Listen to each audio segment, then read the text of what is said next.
আচ্ছা, আমরা আমাদের চোখ দিয়ে যা দেখি সেটাই কি সবকিছু, নাকি আমাদের এই চেনা জগতের বাইরেও বাস্তবতার আরও অনেক স্তর আছে? আজকে আমরা এমনই এক অদ্ভুত তত্ত্ব নিয়ে কথা বলবো, যেটা ইসলামিক ভবিষ্যৎবাণী আর মডার্ন কোয়ান্টাম ফিজিক্সকে এমনভাবে এক করে দেয় যা শুনলে অবাক হতে হয়। চলুন তাহলে শুরু করা যাক এই রহস্যময় জগতের খোঁজ।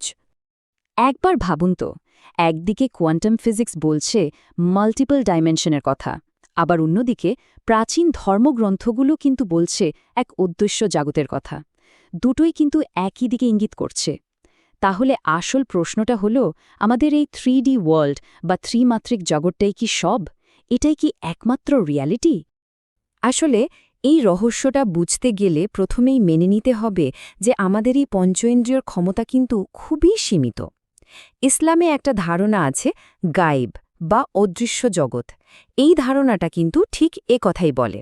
মানে এমন এক জগৎ আছে যেখানে ফেরেশতা বা জিনের মতো সত্তারা বাস করে, যা আমাদের এই চেনা জগতের মাত্রার পুরোপুরি বাইরে। বিষয়টা বেশ মজার, তাই না? একদিকে আমাদের এই 3D জগৎ, যা আমরা দেখতে পাই, ছুঁতে পারি, যেখানে ফিজিক্সের সব নিয়মকানুন খাটে, আর অন্যদিকে সেই অদৃশ্য জগৎ বা গায়েব, যা আমাদের সব অনুভূতির বাইরে।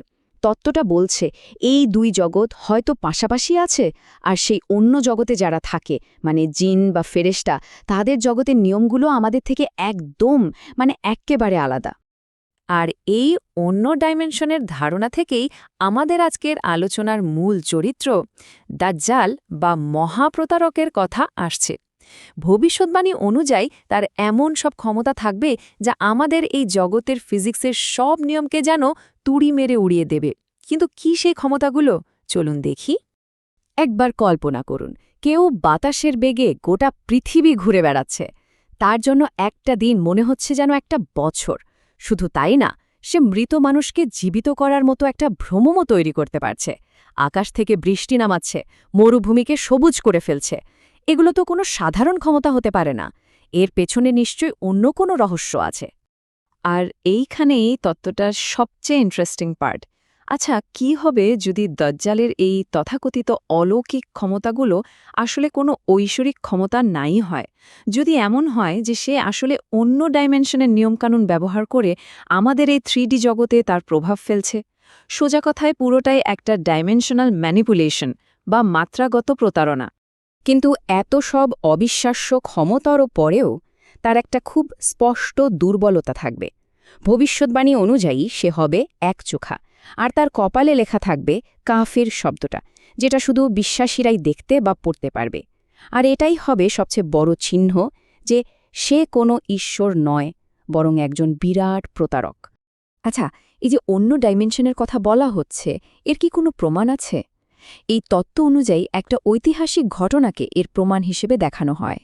সেটা হলো সাহাবী তামিম আদ-দারির এক অবিশ্বাস্য সমুদ্রযাত্রার গল্প। ঘটনাটা হলো, তামিম আদ-দারি আর তার ৩০ জন সঙ্গী একবার সমুদ্রে এক ভয়ঙ্কর ঝড়ের কবলে পড়েন। আর সেই ঝড়ে তারা একটানা ১ মাস ধরে সমুদ্রে ভাসতে থাকেন।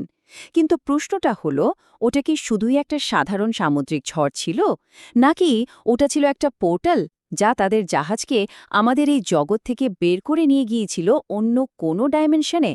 কারণ ঝড়ের শেষে তারা এমন এক দ্বীপে গিয়ে পৌঁছান যে দ্বীপের কোনো অস্তিত্ব পৃথিবীর কোনো ম্যাপেই ছিল না।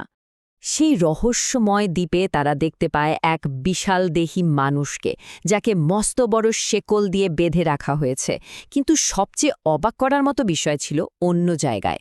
এই শেকলে বাঁধা মানুষটা, যে কিনা এক অজানা দ্বীপে বন্দী, সে বাইরের পৃথিবীর সব খবর রাখত।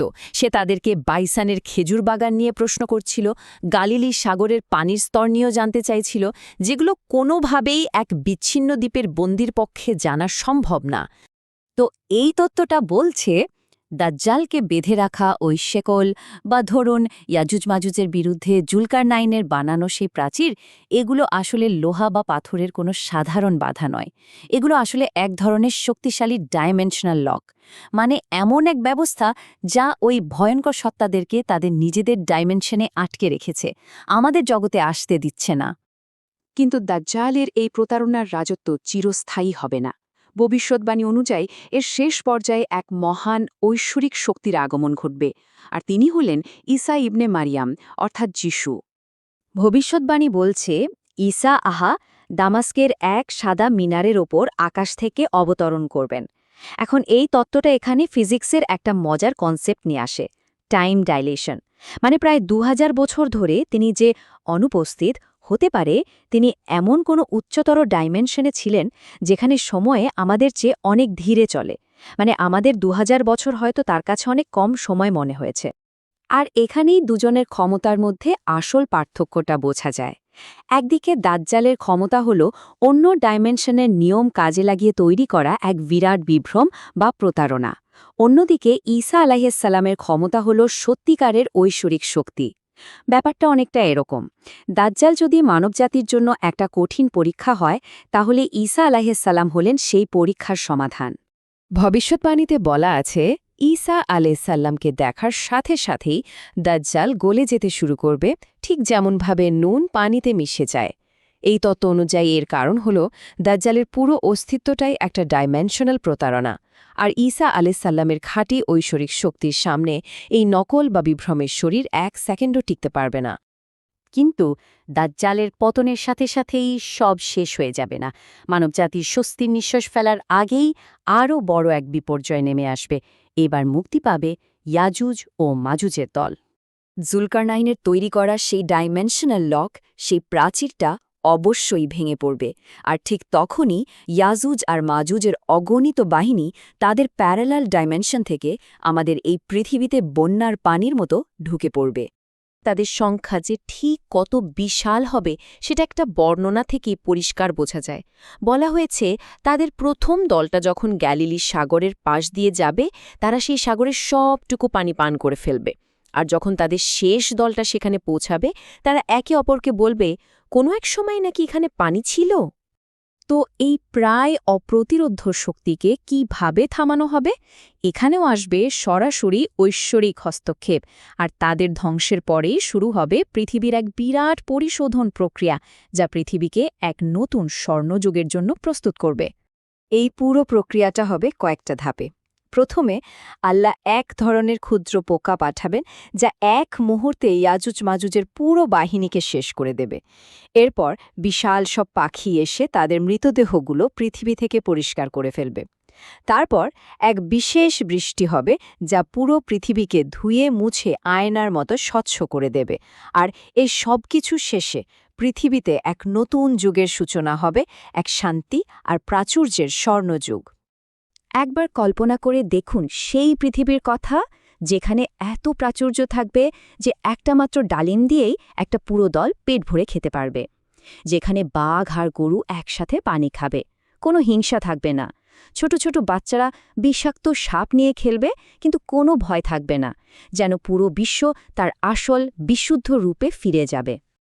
তো এই পুরো আলোচনাটা আমাদের একটা গভীর প্রশ্নের সামনে এনে দাঁড় করিয়ে দেয়। কি হবে যদি মানবজাতির শেষ এবং সবচেয়ে বড় যুদ্ধটা কোনো অ্যাটম বম্ব বা মিসাইল দিয়ে না হয়? যদি সেই যুদ্ধটা হয় আমাদেরই চেনা জগতের বাইরে, আমাদের দৃষ্টির অগোচরে থাকা অন্য কোনো ডাইমেনশনে, হয়তো বাস্তবতা আসলে আমাদের কল্পনার চেয়ে অনেক বেশি অদ্ভুত আর বিস্ময়কর।